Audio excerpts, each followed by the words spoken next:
Hi, Mama. If you ever scroll past those picture perfect moms online and thought, how do they have it all together? This one's for you. Because Lori Vallow looked like one of those moms, always smiling at school drop offs, posting filter selfies of her kids like they were living in a dream.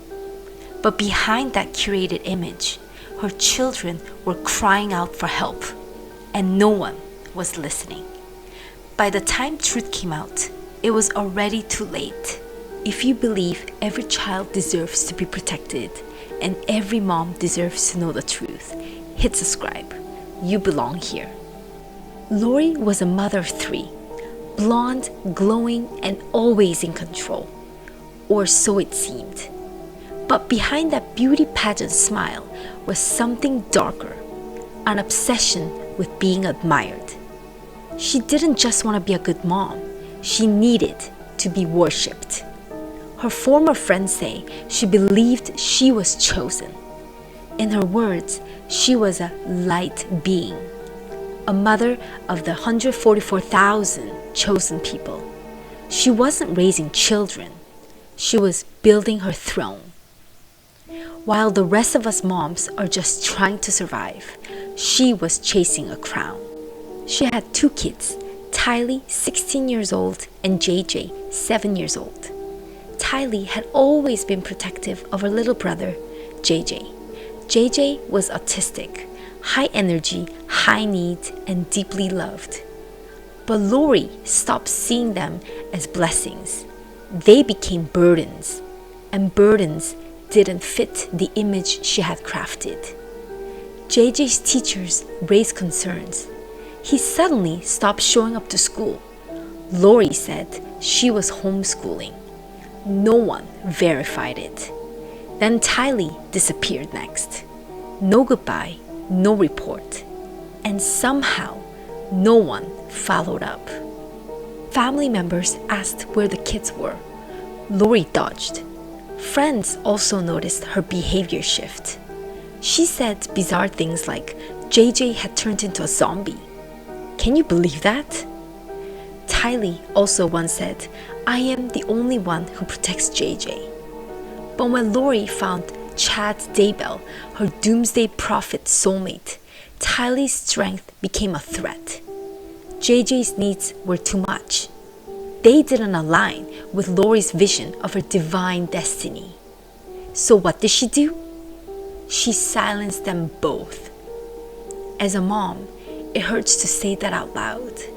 It goes against everything we're wired to do. Protect, love, fight for our babies.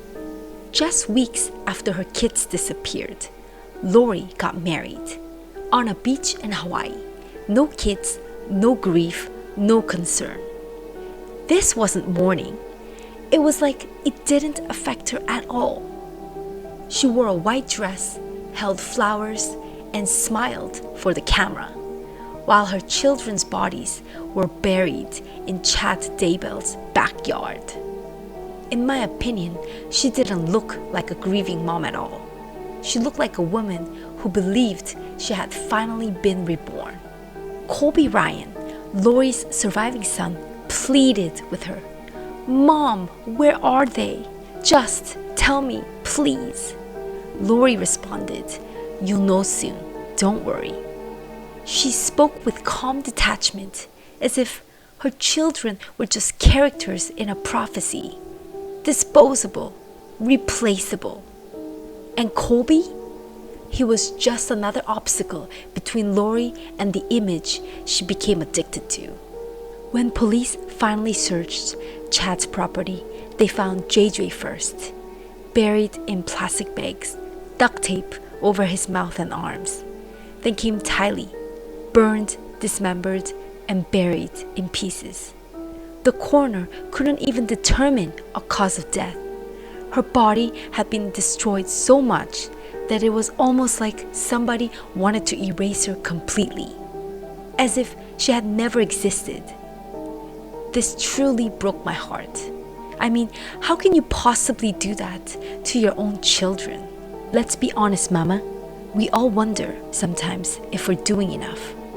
But in this case, So many adults did nothing at all. Teachers noticed JJ was gone. Family members made calls. Law enforcement knocked only once and left. No one followed up. Nobody pushed harder. And the two kids, they slipped through the cracks. And you know what's the saddest part? This didn't happen in secret. It happened in plain sight. Prosecutors said Lori didn't just kill her children for religion. They weren't sacrifices. They were inconveniences. JJ needed constant care. Tylee pushed back. They both disrupted her fantasy of a perfect, powerful mother. And that made them disposable.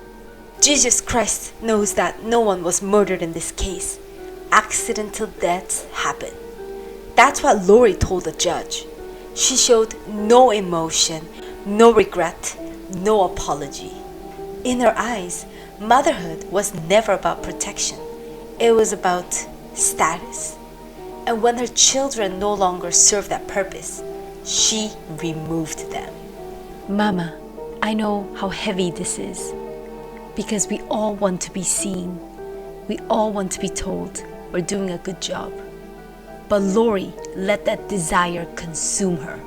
She stopped seeing her children as real people. And no one, literally no one, stepped in when they needed help the most. To every mama out there who's exhausted, hurting, and doing her best, you are more than enough. Even on your worst day. Even when no one's watching. And if this story was shocking, share it with somebody else. Because silence doesn't protect children. Action does.